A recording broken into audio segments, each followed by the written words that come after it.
কাউন্সিলরের নামে কাটমানি নেওয়ার পোস্টার পড়ল মালদা শহরের ৪ নম্বর ওয়ার্ডের গৌরবঙ্গ হকার্স কর্নারে।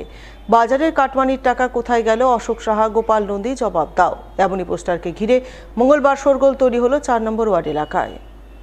জানা গেছে ২০২৪ সালে ইংরেজবাজার পৌরসভার পক্ষ থেকে ৪ নম্বর ওয়ার্ডে ২ নম্বর গভর্নমেন্ট কলোনি এলাকায় রাস্তার ধারে গৌরবঙ্গ হকার্স কর্নার তৈরি করা হয়। সেখানে ১৫০টির মতো দোকান এবং প্ল্যাটফর্ম করে বিলি বন্টন করা হয় স্থানীয় ব্যবসায়ীদের মধ্যে। সেই দোকান ও প্ল্যাটফর্ম বিলি বন্টন নিয়েই কাটমানি নেওয়ার অভিযোগ সম্বলিত পোস্টার লক্ষ্য করা যায় মঙ্গলবার, যা নিয়ে এলাকায় জোর চাঞ্চল্য তৈরি হয়। এই প্রসঙ্গে গৌরবঙ্গ হকার্স কর্নারে ব্যবসায়ীরা জানান, তাদের কাছে দোকান ঘরের দাম বাবদ ৩ লক্ষ টাকা এবং প্ল্যাটফর্মের দাম বাবদ ৭০,০০০ টাকা করে নেওয়া হয়েছিল, কিন্তু যে স্লিপ দেওয়া হয়েছিল তাতে দোকানের ক্ষেত্রে ১ লক্ষ টাকা এবং প্ল্যাটফর্মের ক্ষেত্রে ৫০,০০০ টাকা নেওয়ার কথা উল্লেখ করেছিল। তাই তাদের অভিযোগ, বাকি টাকা কাটমানি খাওয়া হয়েছে। এখন তারা সেই টাকা ফেরত চায়। পোস্টার টাঙিয়েছে দেখলাম, আমরা দোকানে খুলতে এসে দেখছি যে পোস্টার লাগানো, যে কাটমানি নিয়েছে অশোক সাহা, গোপাল নন্দী জবাব দাও। হ্যাঁ, টাকা দিয়ে নিয়েছিলাম আমরা, ১ লাখ টাকা দিয়েছিলাম আর ২ লাখ টাকা কাটমানি হিসাবে নিয়েছিলাম আমাদের। এখানে আমাদের কাছে গোপাল নন্দী নিয়েছিল। এই সিরিজে ১২টা দোকান আছে।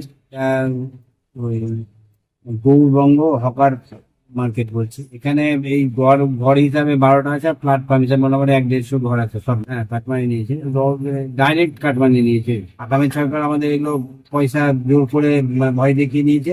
এখন সুষ্ঠুভাবে আমরা আমাদের কাটমানিটা ফেরত পেতে যাচ্ছি। দেখলাম একটা পোস্টার লাগানো আছে কাটমানির ব্যাপারে, ওটা ফেরত দেওয়া হচ্ছে। দোকান আছে এখানে ১০ নম্বর দোকান আমার।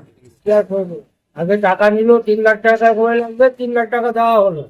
পরে যখন রসিদ পেলাম তখন দেখি রসিদটা হচ্ছে ১ লাখ টাকা। কিছু বলতে গেলে আর কোনো কাজ জবাব নাই ওদের কাছে। ৩ লাখ পেমেন্ট করে যদি ১ লাখ টাকা আমি রসিদ পাই, ২ লাখ টাকা তো কাটমানি, টাকা ওগুলো ফেরত চাইছি। মঙ্গলবার গৌরবঙ্গ হকার্স কর্নারে কাটমানি নেওয়ার যে পোস্টার পড়ে, সেই পোস্টারে দুজনের নাম জলজল করতে দেখা যায়। তাদের মধ্যে একজন হলেন অশোক সাহা, যিনি ৪ নম্বর ওয়ার্ডের তৃণমূল কাউন্সিলর। তাই এই বিষয়ে ফোনে তার সঙ্গে যোগাযোগ করা হলে তিনি জানান, ৪ তারিখ বেলা ১২টার পর যারা বিজেপি হয়েছেন তারা এই সমস্ত ভিত্তিহীন অভিযোগ তুলছেন। ১২টার পরে বিজেপি হয়েছে, ১২টার পরে তো ওখানে কিছু ছেলে আছে যারা সব হয়েছে ১২টার পরে বিজেপি। আচ্ছা, আর ৩ বছর আগে ধরো দোকান ডিস্ট্রিবিউট হয়েছে, 3 বছর পরে হঠাৎ মনে পড়লো কাউন্সিলর টাকা নিয়েছে। তো দোকানটা তো কাউন্সিলর দেয়নি, দোকানটা তো পৌরসভার নামে হয়েছে। ওখানে যারা কারা পুরনো দোকানদার আছে তাদের লিস্টটা ওখানকার, আমি যারা ক্লাবের আছে তাদেরকে বলেছিলাম লিস্ট করে টাকা জমা করাবি। তো তারা করেছে। এবার ধরো কেউ যদি কোনো পয়সা তুলে থাকে ৩ বছর ধরে তো কেউ বলেনি, আমিও জানি না।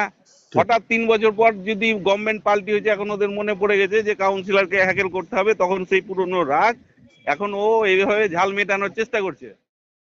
এই বিষয়ে ইংরেজবাজার পৌরসভার চেয়ারম্যান কৃষ্ণেন্দু চৌধুরীকে ধরা হলে তিনি দাবি করেন, দোকানঘর বিলি বন্টনে কোনো অনিয়ম হয়নি, নিয়ম মেনে সকলের সঙ্গে আলোচনা করেই সমস্ত কিছু হয়েছে। এটা একদম মিথ্যা কথা। ওই জায়গায় একটা ড্রেন ছিল, কারণ সেই ড্রেনটাকে সাইড করে দিয়ে আমরা একটা হাই ড্রেন করলাম। ওখানে জল জমে যেত, আমরা ওই যে ড্রেনটাকে আমরা মাটি টাটি দিয়ে ফিল আপ করে ওখানে একটা হকার্স কর্নার করা হয়। এটা গভর্নমেন্ট অফ ইন্ডিয়ার একটা স্কিম। আমরা স্কিমটা পাঠিয়েছি, আমরা এটাতে আমরা আমাদের পৌরসভার নাম হয়েছে। আর আশেপাশে যারা সবজি, মাছ, মাংস, আরও কিছু ডিম এগুলা বিক্রি করতো, তাদেরকে তারা আমাদের কাছে চিঠি দেয় যে আমরা ওখানে দোকান করব। সেই চিঠির প্রেক্ষিতে এই পৌরসভাতে আমাদের কাছে ভিডিও আছে, পৌরসভাতে মিটিং হয়। মিটিং হওয়ার পর তাদেরকে রেট বলা হয়, কেন ওখানে ফ্যান চলছে, প্ল্যাটফর্ম আছে, টিনের শেড আছে। তখন ওরা বললো না ঠিক আছে, লটারি করে তাদেরকে দোকান দেওয়া হয়েছে। এখানে আমরাও ছিলাম, পৌরসভা কাউন্সিলরও ছিল, আদার ছিল। তাহলে তো সে বলতে পারতো যে না আপনি এত টাকার স্লিপ দিচ্ছেন আর এত টাকা নিয়েছে, কই তারা তো বললো না। এটা ওখানে একটা কনস্পিরেসি হচ্ছে। বুলডোজার চলার ভয়ে আগেভাগে পিডব্লিউডি রাস্তা থেকে জবরদখল এবং অবৈধ পার্কিং সরিয়ে ফেলল জবরদখলকারীরা। ফলে আমূল বদলে গেল পুরাতন মালদার মঙ্গলবাড়ি এলাকার প্রাণ কেন্দ্রের ছবি। পিডব্লিউডি 4টি লেন থেকে জবরদখল অবৈধ পার্কিং মুক্ত হওয়ায় স্বস্তির নিঃশ্বাস ফেললেন সাধারণ পথচারী থেকে শুরু করে যানবাহন চালকরা। উল্লেখ্য, পুরাতন মালদা পৌরসভার মঙ্গলবাড়ি বুলবুলি মোড় থেকে মঙ্গলবাড়ি রেলগেট পর্যন্ত যানজট সমস্যা দীর্ঘদিনের।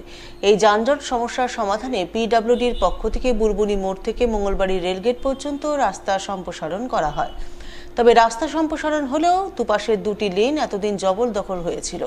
রাস্তা দখল করে বসেছিল বিভিন্ন দোকানপাট, যত্রতত্র চলছিল অবৈধ পার্কিং, যা নিয়ে বেজায় খাপ্পা ছিলেন পুরাতন মালদা শহরবাসী। তাই রাজ্যে পালাবদলের পর থেকেই মঙ্গলবাড়ির এলাকায় রাস্তা জবরদখলের বিরুদ্ধে উচ্ছেদ অভিযানের দাবি উঠছিল। সেই মতো প্রশাসনের পক্ষ থেকে মাইকিং করা হয় বলে খবর। আর এই মাইকিংয়ের পরেই হুঁশ ফেরে জবরদখলকারীদের। তারা উচ্ছেদ অভিযানে বুলডোজার চলার ভয়ে আগেভাগে রাস্তা থেকে জবরদখল সরিয়ে ফেলে। সেই সঙ্গে সরানো হয় সমস্ত অবৈধ পার্কিং। ফলে পুরাতন মালদার মঙ্গলবাড়ি এলাকার রূপ আমূল বদলে যায়। ফলে যার পর নয় খুশি হন সাধারণ শহরবাসী। তবে সাধারণ মানুষ খুশি হলেও মঙ্গলবাড়ি এলাকায় যে কোনো সরকারি পার্কিংয়ের ব্যবস্থা না থাকায় বেজায় সমস্যায় পড়েন মঙ্গলবাড়ি এফসিআই গোডাউনে মাল নিয়ে আসা লরি চালক সহ সাধারণ যানবাহন চালকরা। তাই তারা সরকারি উদ্যোগে মঙ্গলবাড়ি এলাকায় পার্কিংয়ের ব্যবস্থা করার দাবি জানান। গাড়ির কোনো পার্কিং নাই, গাড়ি লাগাবার খুব অসুবিধা। ঠিক আছে, চাই যে একটু পার্কিং টার্কিং হলে ভালো হয়। গাড়িটারি সামনে এফসিআই আছে, এফসিআইটাও অসুবিধা হচ্ছে গাড়ি ঢুকানোর জন্যে। সেই প্রোগ্রাম দিচ্ছে, সেই গাড়ি নিয়ে আসতে এফসিআইয়ের জন্য অসুবিধা হচ্ছে। এফসিআই যেহেতু আছে, গাড়ি তো ঢুকবেই না, আর গাড়িও ঢুকাচ্ছে না। গাড়ি কোথায় রাখবো? পার্কিংও নাই।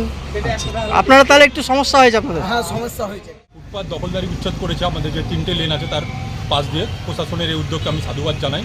তার সাথে সাথে একটা আমার অভিযোগও আছে যে আপনারা যখন দেখলেন যে ফুটপাতগুলো সাফাই করা হলো, কিন্তু যাত্রীদের জন্য বা যারা গ্রাহক তাদের জন্য যে পার্কিং, ঠিক আছে, মঙ্গলবাড়ি চৌরঙ্গি মোড় আমাদের ওলমালদা পৌরসভার প্রাণকেন্দ্র বলা যেতে পারে।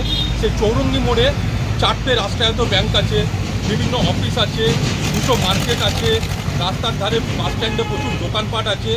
কিন্তু সেসব দোকানদার বা গ্রাহক যারা আছে তাদের জন্য যে পার্কিং, সে পার্কিংটা আমাদের মঙ্গলবাড়িতে নেই।